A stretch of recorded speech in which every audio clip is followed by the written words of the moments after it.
Ya, baik. Bismillahirrahmanirrahim. Assalamualaikum warahmatullahi taala wabarakatuh.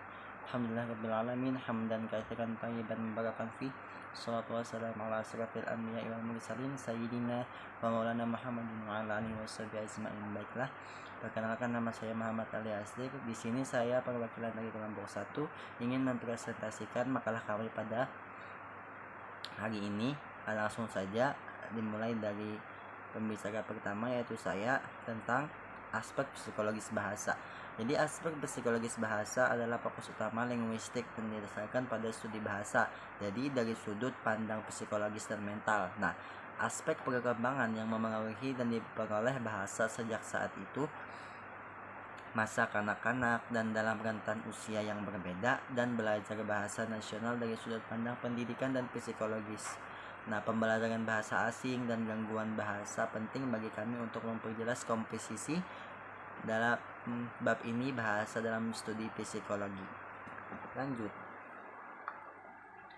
Jadi bahasa adalah alat yang digunakan untuk mengungkapkan fakta. Jadi konsep dan teori dalam sains humanisme. Jadi kealamian dan keabsahan itulah mengapa bahasa pernah dan menjadi subjek minat dalam banyak ilmu di berbagai bidangnya. Kemudian di dalam fungsi bahasa menunjukkan bahwa aspek psikologis bahasa menegaskan bahwa bahasa adalah media hak dalam menganalisis gambar atau ide keamanan menjadi di bagian atau karakteristiknya.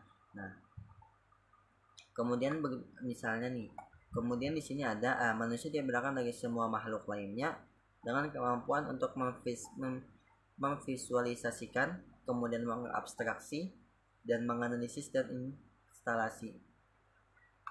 Dan beberapa tingkah laku pun bisa mencerminkan pemahaman dan kecerdasan setiap orang. Nah, kemudian di sini ada bahasa adalah alat sangat diperlukan untuk pikiran. Ini ada dua sisi. Yang pertama ada sarana untuk menyoroti pemikiran dan sarana untuk meneliti pemikiran dari ranah kerahasiaan ke ruang deklarasi, alat untuk berpikir kontemplatif. Nah, kemudian ada tanpa bahasa, seorang tidak akan pernah mencapai fakta. Secara umum, hubungan antara bahasa dan pikiran adalah intim. Nah, karena bahasa menyediakan pemikiran dengan definisi siap pakai. Ya, kemudian di sini ada bahasa dan kauterisasi. Jadi di sini bahwa perkembangan bahasa sangat bergantung pada perkembangan mental dan itu saling melengkapi. Nah, pemikiran dari sudut pandang psikologis pendidikan bahasa merupakan sarana untuk mentransmisikan pikiran dan perasaan seseorang kepada orang lain. Kemudian ada di sini fonem ya. Fonem juga bisa membentuk religius dengan menggunakan untuk membagi nama elemen, dan bahasa membutuhkan inventarisasi suara yang didengar. Jadi bahasa juga membutuhkan inventarisasi suara yang didengar, gambaran seperti gambaran lah. Fonem ini seperti gambaran. Ya. Kemudian di sini ada untuk memahami bahasa orang lain dan menggunakan bahasa untuk mengekspresikan ide dan kebutuhannya dan untuk memengaruhi mereka dalam perilaku. Jadi pengembangan bahasa dicapai tingkat bahasa yang sesuai dengan sebelum memulai kehidupan yang wajib. Kemudian di sini ada aspek lain yang sangat penting ya untuk bahasa, yaitu keterkaitan antara bahasa dan kecerdasan. Berpikir adalah suatu kegiatan berpikir dan pikiran diekspresikan dalam bahasa. Dan bahasa adalah manifestasi dari perilaku individu. Jadi kecerdasan individu dapat dinilai dari bahasanya.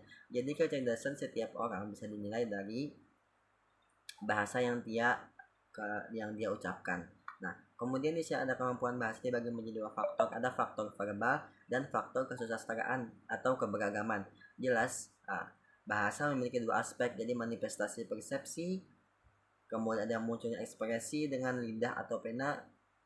Dan dalam kedua kasus tersebut, perbedaan dapat di antara dua jenis bahasa sebuah arti kata itu sendiri. Nah, kemudian di sini ada hubungan antara bahasa dan kecerdasan memiliki dua aspek tadi. Ada korelasi positif antara pembendaraan kualitatif seseorang, atau biasa kita menyebutnya dengan eventum atau dictionary individu dari Catholic. Presentasi kecerdasan individu-individu yang berpikir secara mendalam dan beragam, mereka dipaksa mencari informasi dan pengetahuan. Nah, hasil mereka menjadi lebih besar. Sekelompok ide dan pemikiran ini membutuhkan kehadiran kata-kata dan ungkapan untuk diekspresikan dan unduh. Ya, kemudian itu saja dari saya, akan dilanjutkan oleh teman saya. Sekian, terima kasih. Bismillahirrahmanirrahim. Jadi saya akan menjelaskan setelah penjelasan dari teman saya yaitu Ridho Maulana, sifat proses pemahaman melalui bahasa.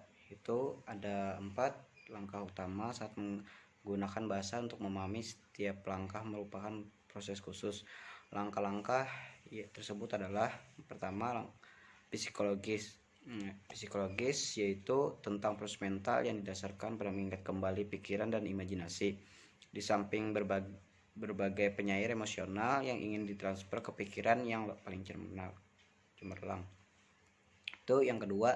Langkah kedua, keanggotaan kinetik, yaitu kelompok gerakan dilakukan vokalisasi dari mulut, tenggorokan, lidah, karang gigi, hidung, gigi, dan lain-lain untuk menghasilkan simbol fonemik yang mengekspresikan penyangkalan dan gambaran mental dan dari pembicara. Terus langkah yang ketiga, indera organik, yaitu proses indera pendengaran terhadap bahasa yang diucapkan dan gerakan atau isyarat yang menyukainya, dan proses ini dilakukan oleh telinga, mata, saraf indera yang terhubung ke otak. Itu yang keempat, indera mental, yang didasarkan pada persepsi perseptual dari bahasa lisan atau proses menafsirkan simbol fonemik yang mencapai otak, interpresif proses. Nah, selanjutnya, sifat dan komposisi makna linguistik. Makna linguistik adalah satu ide sederhana yang dimunculkan melalui kata yang sampai ke benak pendengar atau pembaca. Itu arti kata dari sudut pandang psikologis. Kata-kata tersebut menunjukkan makna dalam kebenaran dan realitasnya. Ini dimaksud oleh pembicara. Kalimat yang berguna dinamai demikian karena pendengar diharapkan mendapatkan manfaat dan memahami makna yang dimaksud pembicara. Itu arti psikologisnya adalah yang ada di benak pembicara ketika dia mengucapkan kata. Ini adalah makna khusus untuk pembicara, yaitu makna pribadi yang didefinisikan oleh individu ini dari pengalaman dan pengetahuan tentang kata ini. Terus, makna kata dari sudut pandang psikologis. Kata-kata menunjukkan makna dalam kebenaran dan realitasnya. Inilah yang dimaksud oleh pembicara. Disebut kalimat sempurna karena pendengar diharapkan mendapatkan manfaat dan memahami makna yang dimaksud oleh pembicara. Beberapa ulama membedakan 4 unsur dasar yang membentuk makna sebuah kata atau kalimat, yaitu yang pertama, komponen pertama yang ditandai atau dilambangkan. Ini adalah hal yang sesuai dengan kata di dunia nyata, apakah itu material atau moral, dan itu sesuai dengan apa yang sebelumnya dirujuk dalam makna eksternal atau yang disepakati. Yang kedua, komponen kedua, aspek emosional. Ini mewakili perasaan pembicara terhadap objek ini ketika dia mengingat kata yang mengacu pada objek itu. Itu komponen ketiga, nada. Ketika seorang berbicara, dia memberi kata nada khusus, kata yang mengungkapkan ketidakpuasan, kelembutan, dan kemarahan. Masing-masing memiliki nada khusus yang muncul dalam pengucapan kata. Itu yang komponen keempat, yaitu niat. Guru di sekolah yang duduk ketika berhadapan dengan muridnya, dan aktor di atas panggung, humor, lelucon, dan pemberontak, semua ini memiliki tujuan dalam apa yang dia bicarakan.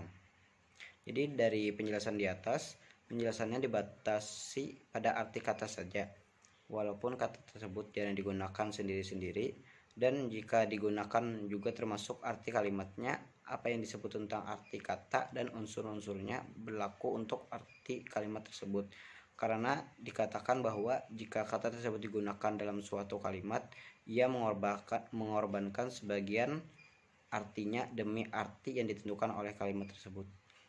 Jadi mungkin sampai di sini dulu penjelasan dari saya. Wassalamualaikum warahmatullahi wabarakatuh.